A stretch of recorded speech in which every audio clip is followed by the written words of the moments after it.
City of Laredo Blue Ribbon Committee for People with Disabilities is meeting for August 17th. I'm Daniel Castellano, I'm the chair, and I'm just doing that for the guests that we have. So if you want to introduce yourselves before we move forward. Good morning, my name is Sergeant Robert Garcia, Junior, I'm assigned to the Laredo Police Department Mental Health. Good morning, I am Officer Jacqueline A. Dowdos. I am assigned to the Laredo Police Department Mental Health Unit. Thank you for being here. Second item on the agenda is the review and approval of minutes of July 20th. So if you all want to take a look at those, since we don't have a quorum, we won't approve them yet, but just go ahead and read those. This meeting will forward on that.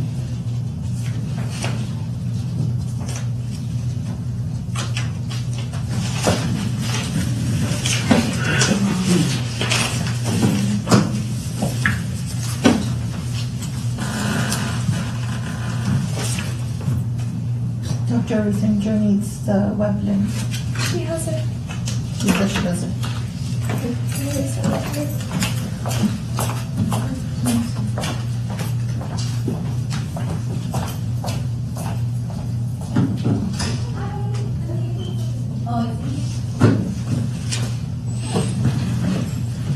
Hi, how are you? Hi, welcome. Están todos.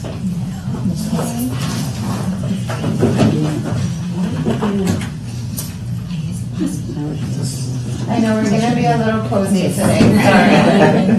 Sorry. We have a lot of stuff going on today.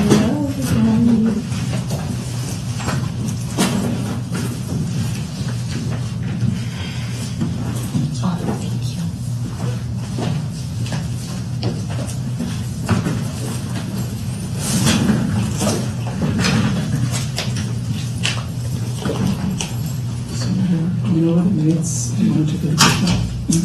See all the changes or revisions.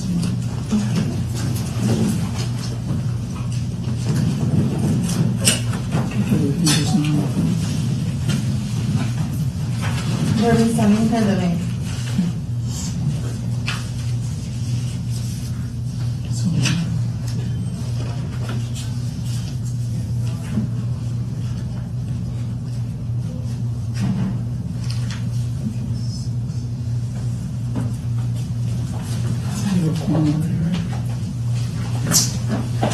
We're missing.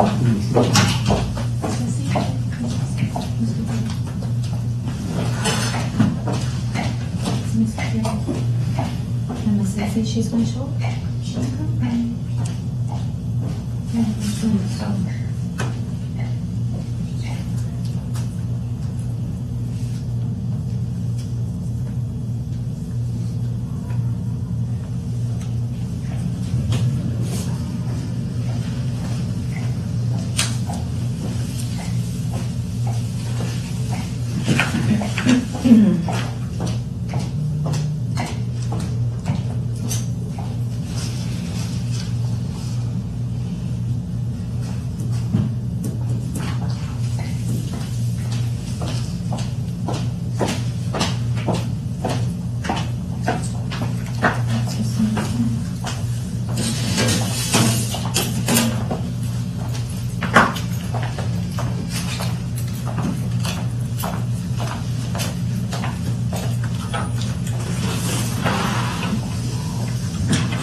We resent her the link, but she's 6.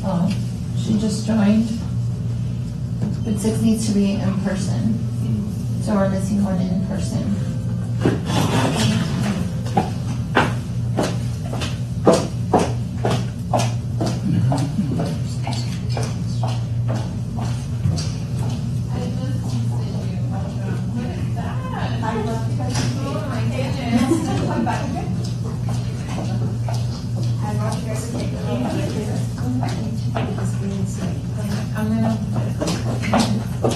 It's not for me, it's for my computer.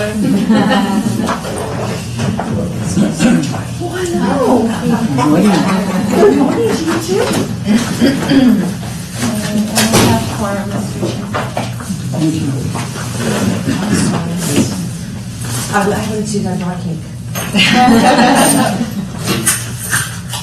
We're going over the minutes, and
so are there any changes, revisions? No? Corrections? If not, I need someone to move that we accept the minutes, that we approve the minutes. I move to approve. I need a second. Second, thank you. Okay, so the minutes are approved as they are. This item is public comments. I don't believe we have anyone signed up for public comment, but I don't know if you wanted to use this time to have Sure. LPD provide Absolutely. a little bit more information on their program and how it's pertinent to the committee. Thank you. So we just started this new division with the Untitled Mental Health Unit. It's with the Florida Police Department. We just started in January. Basically, what we have going on is taking into account how the service calls come into the police department. A lot of them tie into mental health or otherwise, or behavioral issues. On the criminal aspect side, and our authority has always been one extent to the other, with either doing an emergency detention with somebody in crisis, or no emergency detention. It was one end of the spectrum to the other.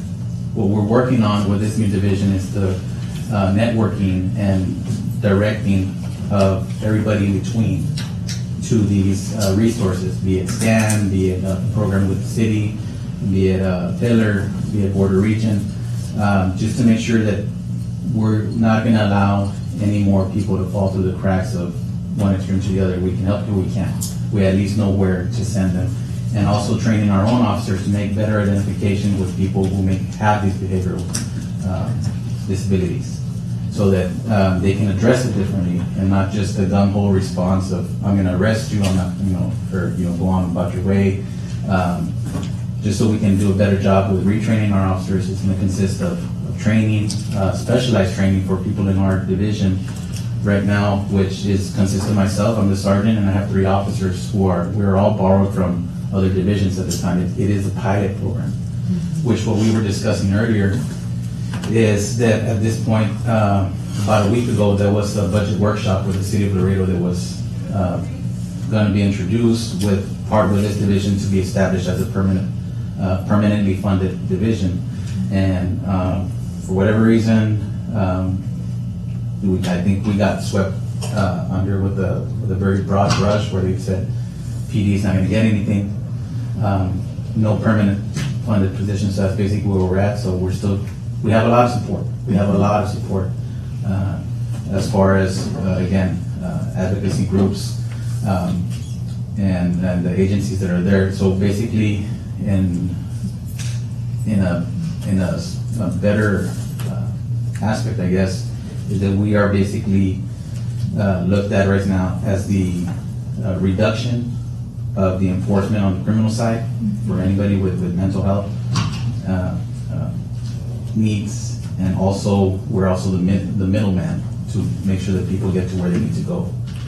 And aside from that, looking inside, like I said, we have to retrain our officers, and anyone who's talked to a room full of police officers and trying to get them to change their ways is a challenge in itself. But that's basically where we're at. So that's more or less what we do. This Officer Davalo, she's one of three officers that help us, and that they do carry out these specific mental health calls. And we invite you all to come along. If you want to come look at the numbers, come do a ride along so you can see, particularly Mondays. Mondays are very busy with everything that accumulates over the weekend. So, and we're talking resources, we're sorting out policies, we're sorting out protocols, not only with us, with all these agencies, we're also sorting them out with our hospitals. Hospitals have a big part in how we address these mental health needs. Both hospitals, doctors, and LMC. So that's basically where we're at right now. And we're still developing. The good thing is that we are modeling after San Antonio, Abilene, which do have a lot more resources. But we're not there yet. It's overdue. It's way overdue on so many levels, but we're working there. The good thing is that we're starting from scratch. We started from scratch, so there's a lot of leeway that we have there. We just want to make sure we get everybody to where they need to be, keeping in mind that the client and the consumers are the ones that need to be put at the forefront. I have a question. Yes, ma'am. My name is Cecilia Gutierrez, and I'm a provider, I'm a collaborator and contractor with the state of Texas. Yes, ma'am. Through vocational rehab. In those components, do you have components also that address the needs of your deaf population and your individuals with autism? We do have the same agencies. We have, again, like Taylor, for example. As far as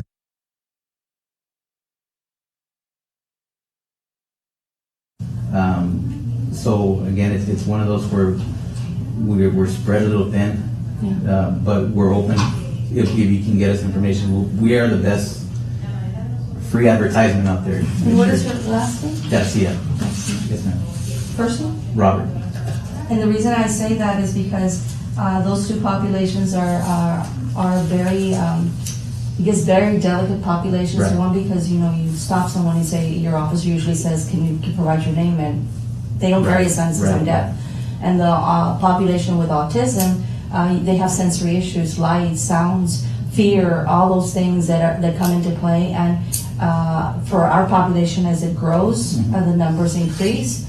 And the number of individuals with autism are driving, and I can tell you from working with them on a direct basis, the fear of driving, the sounds, every single thing, much more so. If I may add to that, I have been going and training the police officers, the patrol unit, half of them have been trained, right? Yeah, about 2/3. Okay, 2/3, imagine.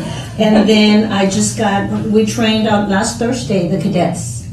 Okay, and they have a lot of questions, and they're very good questions about sensory, about how do we communicate. Their biggest concern is always the concern that parents have. I mean, if they're nonverbal, what am I going to do, ma'am, if they're nonverbal? And that's the next step that we're going into, with the police department. So if there's any way that this committee can actually help this department, because we are now, because of Councilwoman Perez and all the other members that are coming along, now we are big into mental health, which should have been done a long time, but it's okay, now it's the time for them to be funded. You get me? And I don't know if the committee would have any say-so with the city, or it would have to be, again, us parents bringing it up again to city. Is being done, and I'm pretty sure we're going to revisit as they go in, because they do. I mean, you can identify our kids. You just can't. No, They're sure. adults, and we tell them it's from 2 years old to 60 Whatever age. something. Yeah. Okay. So that they have been very receptive, and when they call us, like, let's do it. Let's do it. We're very appreciative to Mrs. Othoni and her husband bringing in that training. We welcome any training that we can give our personnel, because a lot of times and I'll be quite honest with you, and anybody that's on the batch here will probably tell you the same, is that they basically go off of whatever recommendation the person next to them is telling them. And this is from my experience, and this is how I handled it, but we all know that it's not a cookie cutter. Right. It's not. It's just something that we need to be able to adapt and mold ourselves to the situation. And that's where training such as what Mrs. Othoni has provided has been very, very beneficial to us. We also started a program. We actually unified the registry program, where we have forms. I know that Officer Davos has. We unified this program where it's between ourselves, the health department, I know we've worked with Christine on it, and the fire department. It's the registry forms, so that way it's voluntary, where the families have the opportunity to provide the information for anybody who might have a disability, you know. I think that's good, deaf. yeah. And this gets sent into our, once they submit it, it's a front and back form. It gets sent back into our dispatch services. Our dispatch services, they're the ones that send out fire, EMS, and fire and police. So anything that comes in there should get, if there's time to disseminate that information, they will get notified that whoever they're responding to, there is somebody there with special needs. And it's a little bit better for them to understand what kind of a response. So it's hopefully it's something that can benefit us. Maybe you could pick up one of those forms and take it over and get it running through a VR and see if VR will allow you. You know how you guys give the registrations for voting? That's something that we can incorporate, or you guys can incorporate. It's possibly. self-disclosing. We provided some training maybe 2-3 years ago under vocational rehab services to the LPD. I basically cover the component for the blind and visually impaired, but we gave like an overview of all disabilities, of what it is. But that's actually a great idea to, because for our customers, for the most part, it's individuals that are already wanting to go back into the workforce, or they don't want to lose their jobs, or they want to some retraining, but it's individuals with disabilities. So maybe they might want to disclose themselves, like, hey, you know, in case, you know, there is some issues that they foresee happening, that would be a good idea. Yeah, I mean, we can get these out to you right now, or maybe after the presentation. If I could just add, I know we've worked with and discussed as far as trainings in response into IDD. We're currently working on that project where it's ACOG, which is Alamo City, to bring in TCOL accreditation. And then I believe last year we brought in Deaf and Hard of Hearing Center to do also a TCOL training for PD.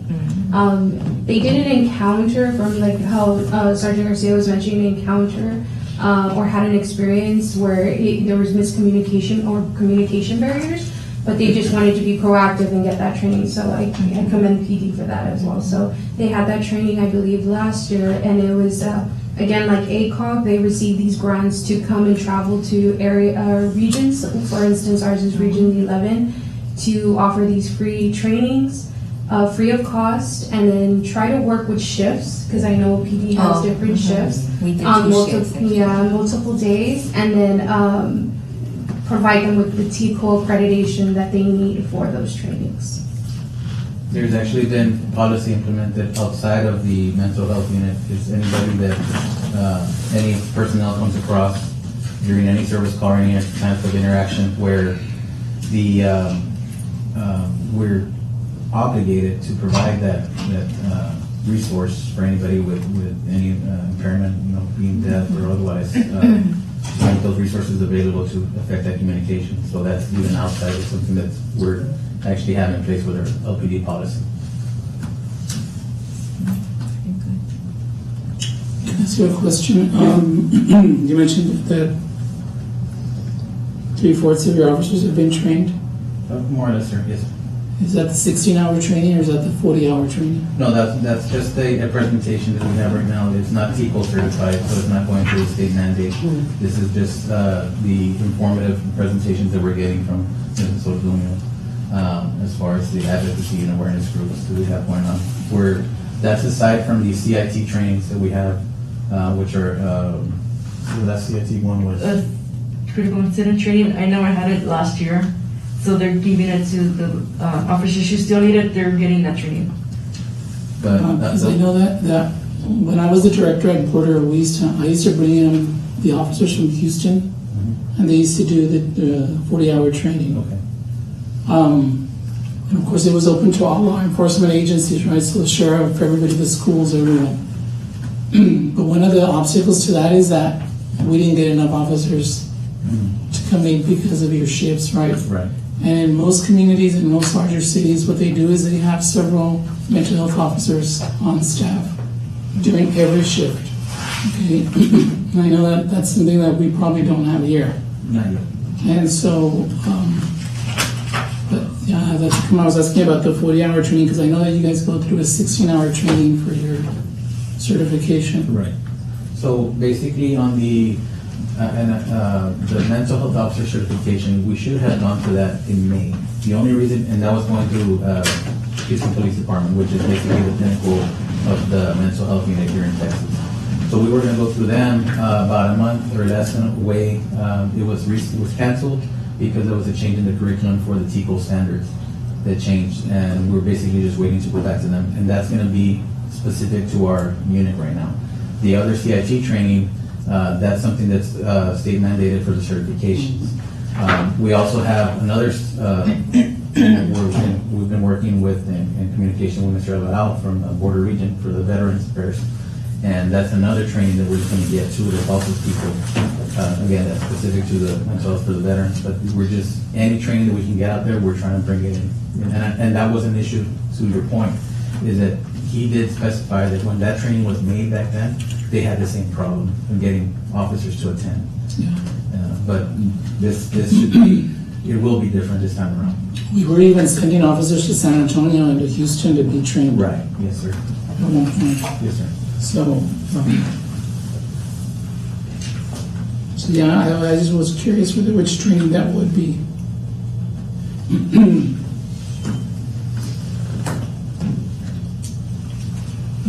Yes, no problem. Thank you. You're welcome.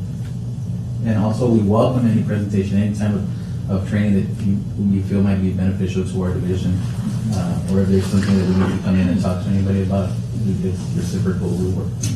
We welcome any training that we can get. I think that, and I'm sorry about my voice for one reason or another, I'm losing it. But I know that one of the major obstacles is that we need people to understand, or other community stakeholders, to understand mental health, individuals with mental health issues. And they're not always very understanding because they lack the comprehension of how to approach and how to deal with it. And I know officers are trained to protect themselves at whatever cost, okay, and I understand why. And sometimes they implement those practices and processes with people with mental health issues. And the individual just doesn't understand what's going on. And so that's kind of, I was asking about the 40-hour training because it's very specific. It shows officers how to approach and how to convey and how to de-escalate situations. Whereas officers sometimes are just trained to like bring you down and that's it, okay? And I understand why, because you guys are risking your life and your health and your well-being.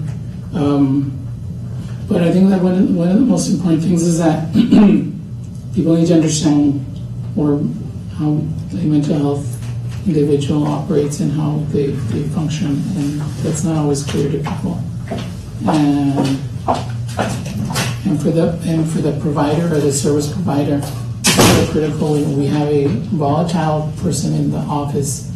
And I know that one of my biggest challenges with the sheriffs and with the police department was they would tell me, "We're not here to babysit them. Ya nos vamos." And we're like, "Okay, so what do you want me to do?" The guy is swinging his arms. What do you want me to do? Okay, so you're leaving, doing the best. You're better than anyone at doing this, and you're going to leave him here.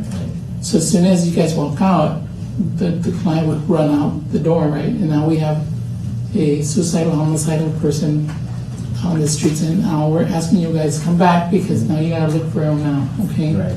And so I don't think that, and I'm not saying you all, okay, but I'm just saying law enforcement of all types, okay, sometimes need to understand that we're dealing with individuals that need special care and special understanding, and that the provider ourselves, we need help also because we can't do it. We can't restrain them. We're not officers. We can't handcuff them. We can't do whatever you all do. And so that's a real touchy subject that I used to have with officers and with your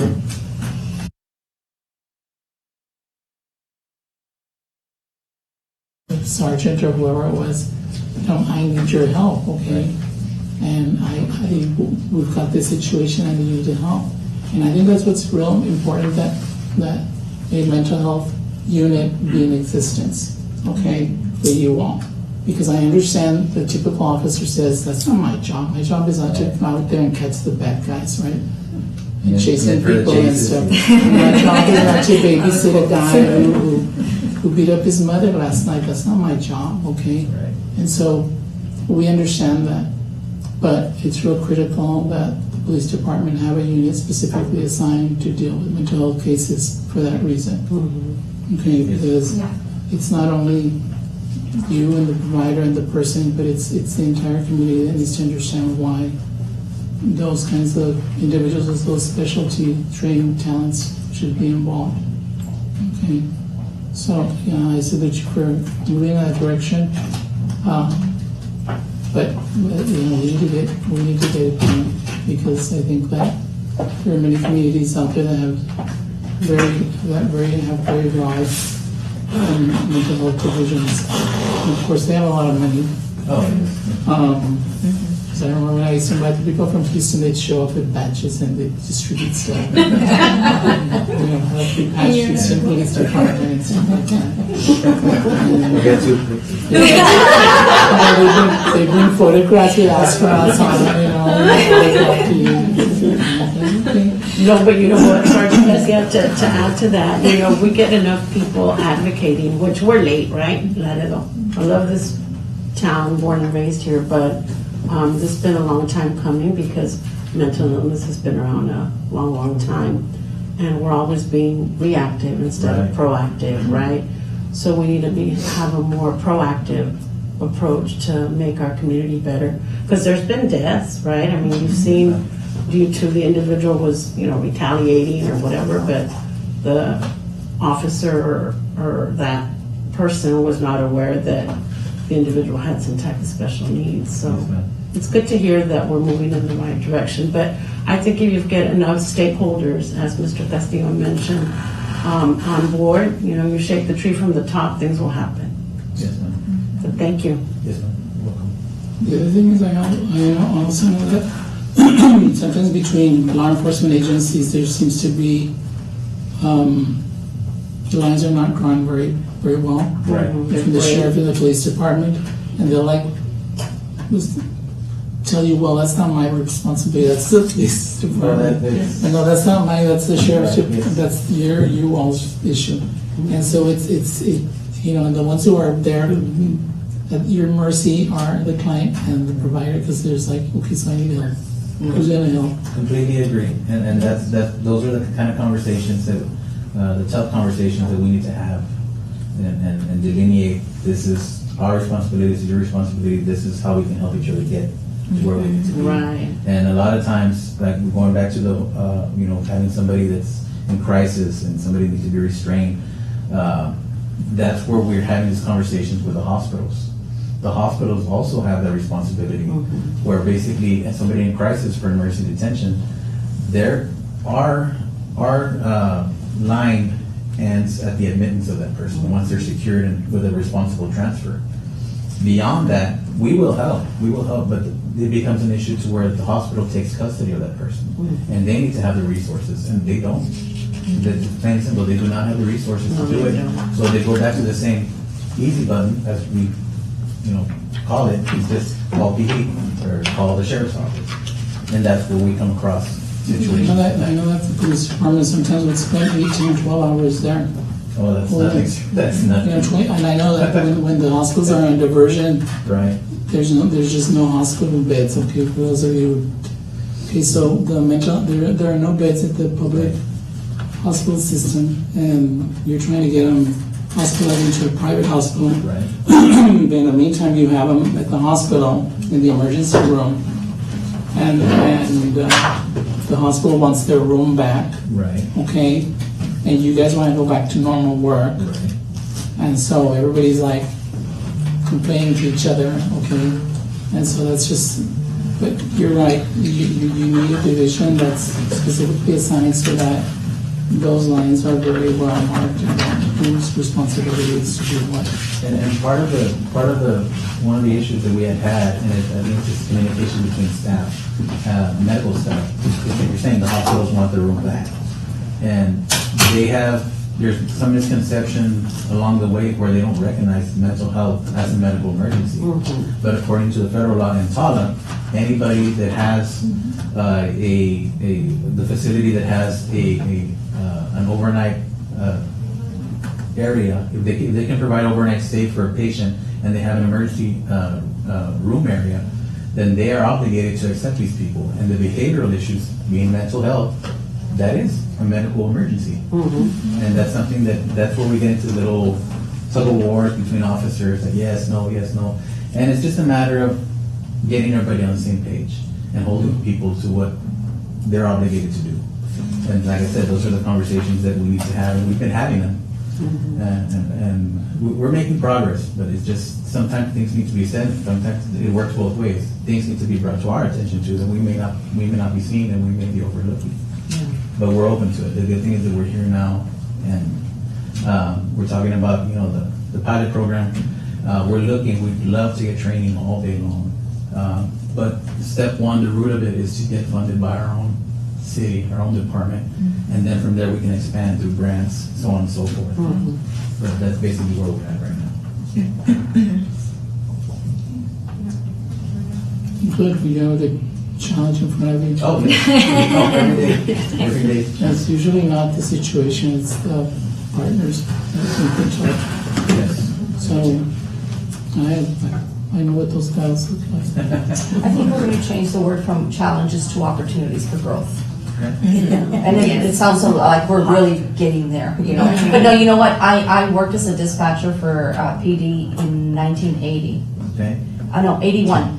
And I can tell you right now that where PD was back then and where it's at right now, it's progress. It might be it might have taken time, but I know we're going to get there. I mean, people like you who come over and participate in meetings like this really make a difference because you keep us informed. And organizations such as the one that Ms. Buño has collaborate with you, and you allow them to come in makes a big difference for us because we're actually touching base with the people that we want to help, which is a smaller population than the normal population, but a very important part of the population. Thank you.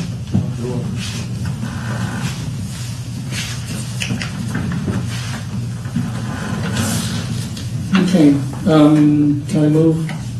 Well, unless somebody has another question. Okay.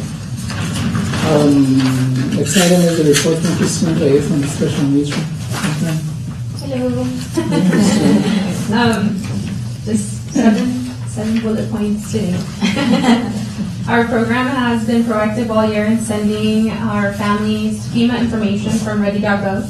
After the flood aftermath in our community, our program was glad to learn that the emergency preparedness resources provided to our families were helpful and provided guidance to them.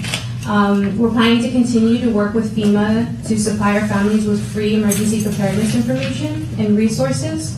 With September around the corner, which is Emergency Preparedness Month, we're currently planning our yearly outreach to assist our children and young adults, special health care needy families. And I just brought an example. I know we usually put these in the bags, and it has everything from Spanish to English. There's even a DVD and social stories and emergency family planning. It's a lot of information. It's been very helpful. Everything from an active shooter to a fire preparation or fire disaster, Texas disasters, natural disasters. So everything is in that folder for families to prepare. And we give one to each family that comes into our program. And we usually do these events with PD and fire department so that we can help host and get the children familiarized with these organizations and agencies that help us along the way for emergency preparedness. So there's an example in case anyone. Our program, our staff receive seizure recognitions and first aid certifications from the state and state partners from the Epilepsy Foundation this past week. We also connected with Region 11's Texas Health Subcontractors for DSHS. A presentation of our program was shared and a referral system was established for our community to help link our families with additional assistance and resources. We had also successfully completed our first inclusive daycare project workshop. We look forward to planning and collaborating with Brighton Center and ECI Project Niños again for a workshop series, and I'll make sure and keep everyone informed and give details of that workshop series. Our program is assisting clients to connect with Project Power. This is a after-school program by the American Diabetes Association. They aim to slow the trajectory of childhood obesity through health promotion, nutrition education, increased physical activity, and family involvement. Research does inform us that majority of children and young adults with the special healthcare needs, specifically developmental disabilities, fall under obesity. So we're trying to connect them with this resource so that, again, we focus on all aspects of health and well-being for the families, as it being a family-involved activity, and then also for the child and young adult. This specific project, once we refer them, it's for ages 5 to 12 to help prevent obesity, type 2 diabetes, and complications of diabetes. This project does feature an activity box for them, a group time, and family engagement. This upcoming month, we're doing educational flyers and videos via social media for emergency preparedness, and we continue to share the Texas Council with Developmental Disabilities COVID-19 survey. Our program has enrolled and assisted a total of 705 clients as of today, putting our program at 829% of clients served. And that is my report. Congratulations. Do you sleep? Sometimes. I had my thunder So your buddies. 705 clients that you serve, did you serve them once, twice? Are they continuous? Do you have 705 people waiting at the door for you to go to the morning? 705 in total that we've served at least once, but that's not saying if they do come back and call and say, we need this resource, can you help us? Our state report at the end of the year, we do have a bigger number, of course, because some clients might need multiple resources or assistance or guidance on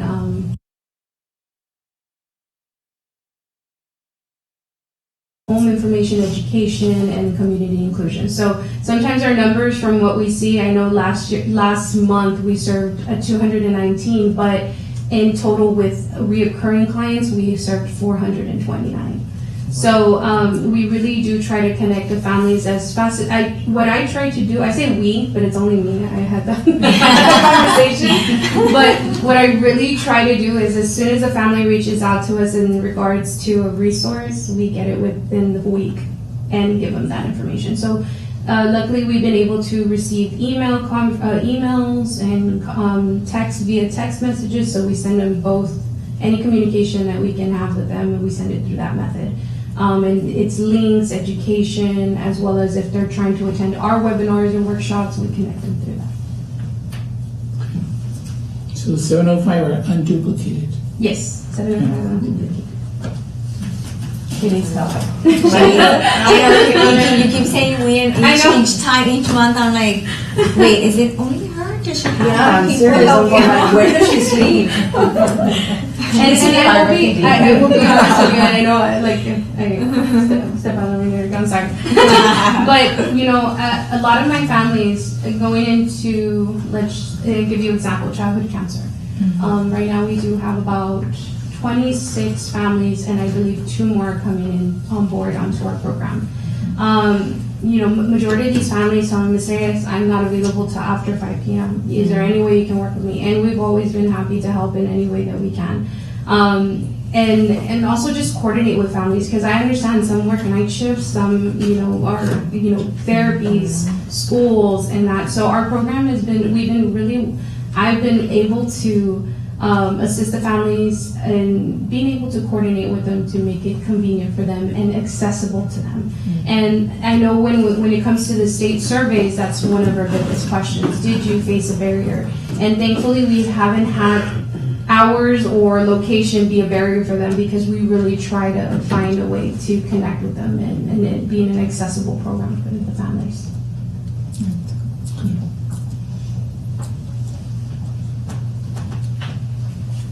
Does that conclude your report? Yes. What will we do without you? Next item is discussion with possible action regarding, first one is update on council member Vanessa Perez is Director for an Autism and Special Needs Master Plan and Coalition for Access to Autism Services.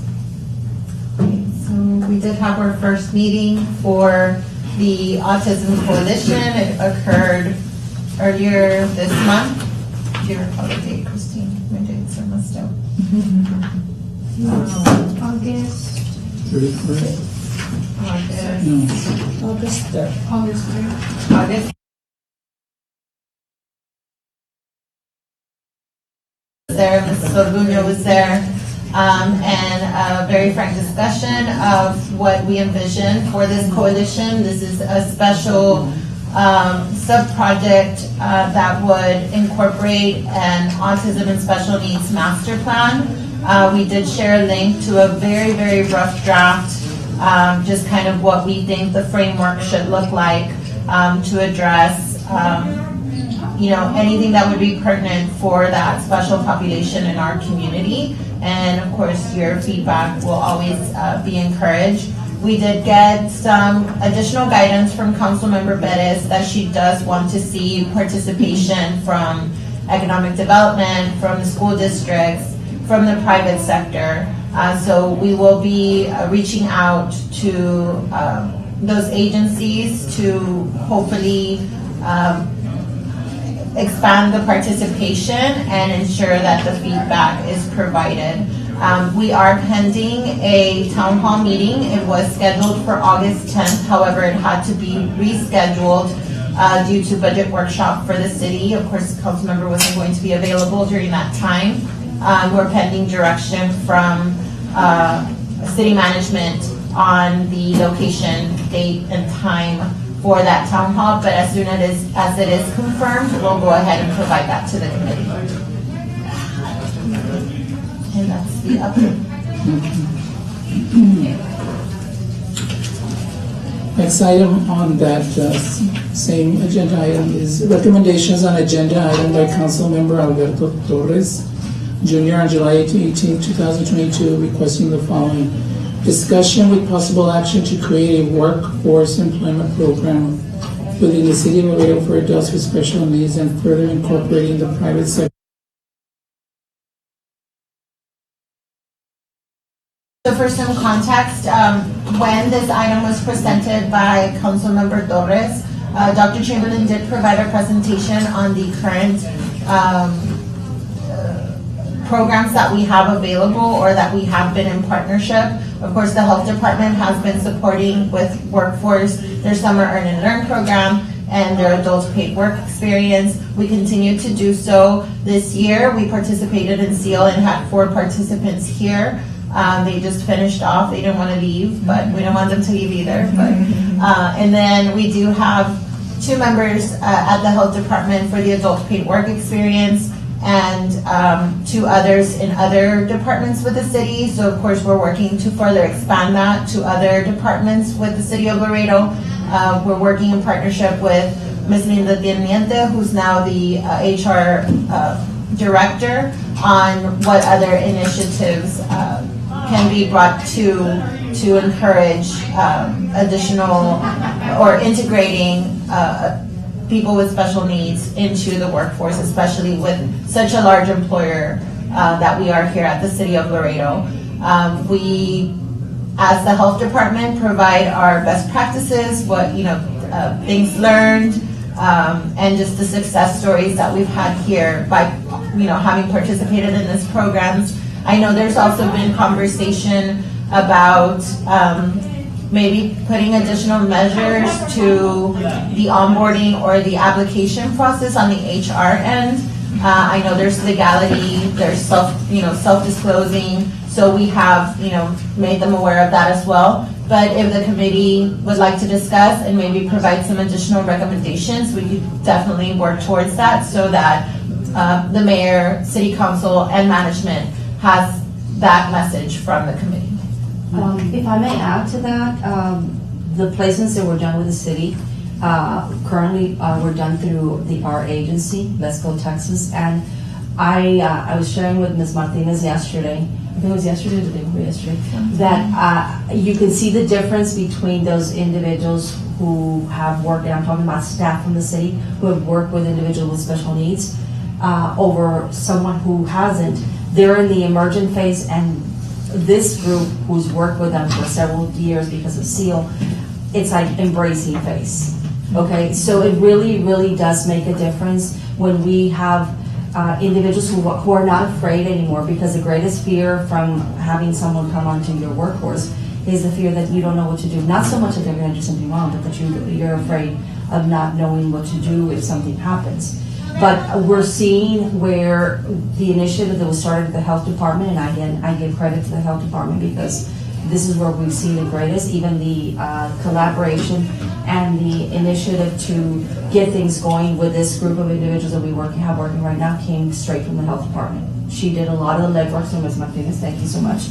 You've done an amazing job, and now that we have the police department here, you might want to, I would like to make some time to talk to you because you have a workforce that also could provide a work experience. A work experience basically is an opportunity for someone to gain the skills to be able to transition into the workforce. That means you don't pay for them to come on board, but you allow them to come in and assist either filing or whatever it is that they have there, and they're not in the police cars driving a car or anything like that, but developing those skills. So I think it'd be an amazing opportunity for you to sit down with me. You have United, and you have LISD, and you have the workforce. And Sergeant Garcia, he needs money, so get him that free. I'm serious. There's no cost to you, there's no risk. They carry the insurance rider, they pay. ¿Qué más quieres? You need an assistant? I don't. I will let you know this. My husband says that I'm on like Arnold Schwarzenegger. I say, I'll be back. No, I think it is.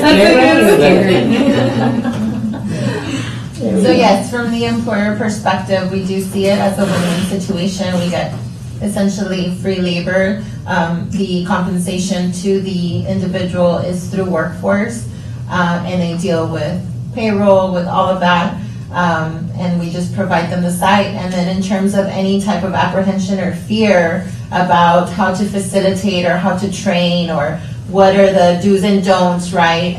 Especially when you're dealing with an individual that might need special accommodations, you also have the resource of a job coach. So essentially sometimes you'll have the individual getting the experience, but also someone supporting them. So you're not, as a manager, as a supervisor, you're not there on your own trying to figure out how to best, train the employee.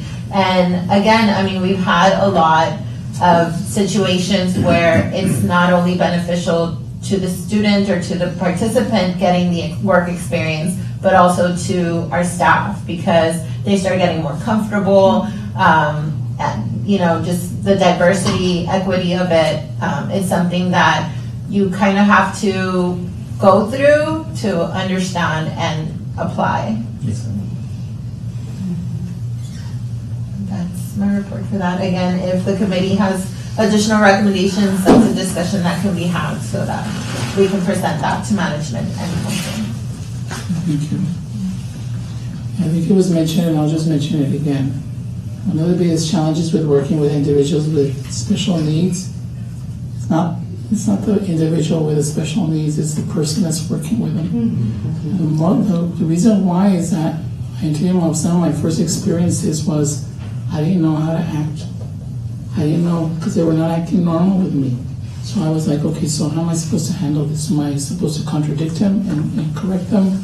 Or do I just slide and do I continue? And that's one of the things that all of us are designed to work with rational, reasonable logic, okay? And when you confront somebody who's not responding the same way, we have an internal crisis going on, okay? It's like, okay, so now what am I supposed to do? How am I supposed to handle it? How do I de-escalate it? How do I promote it? How do I push it? We become the client. And so, and so that's one of the things that people need to get comfortable with dealing with people with different behaviors, and that you don't treat them any different than anybody else. You treat them just the same. You treat them with respect and and with understanding, and that's it. And you move forward. And most of the times you can get through it. But that's the biggest obstacle for all humanity is how do you deal with that? And it's because we're not designed. We weren't brought up to respond to situations that are not rational, logical, and reasonable. Okay, and so sometimes Or just different And to so- what we're and so, accustomed, yeah. And so that becomes a challenge. And so, so I think the biggest obstacle is people need to understand that they just need to, they're humans and that you need to just, you do your best. And it's easy to get over it. So, yeah, I understand what happens. Why you say that some people who work with people with special needs have, you can tell you and mark a difference. Yes. Yeah. Okay.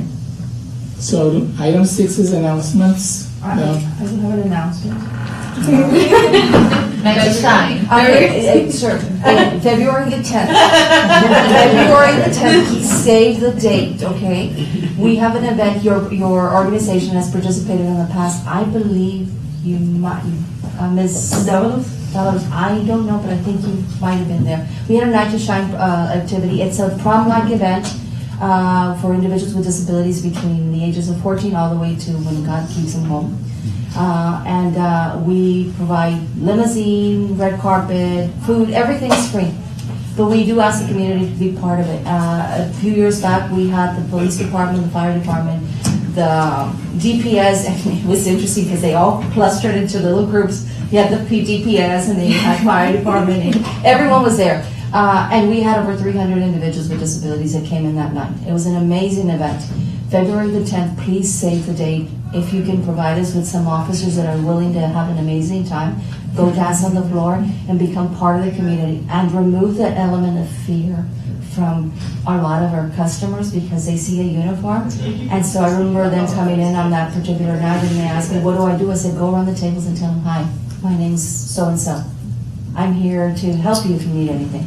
So it removes that element of fear and that it makes it easier to navigate the community when you know that the person who's wearing a uniform isn't an enemy but a friend. So, February the 10th, so save the date. I will be back. Any other announcements? Yeah, Mr. Garcia's like, yeah, no. I was gonna hand out some cards. You're gonna have long too. Just don't give one to Cecilia. Friends, they don't give This is why we create something.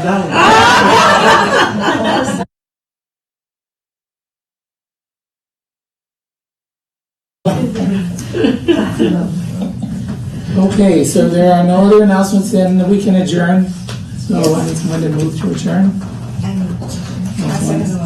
Thank you, Cecilia. Okay, meeting's over. Thank you all very much for being here today. Thank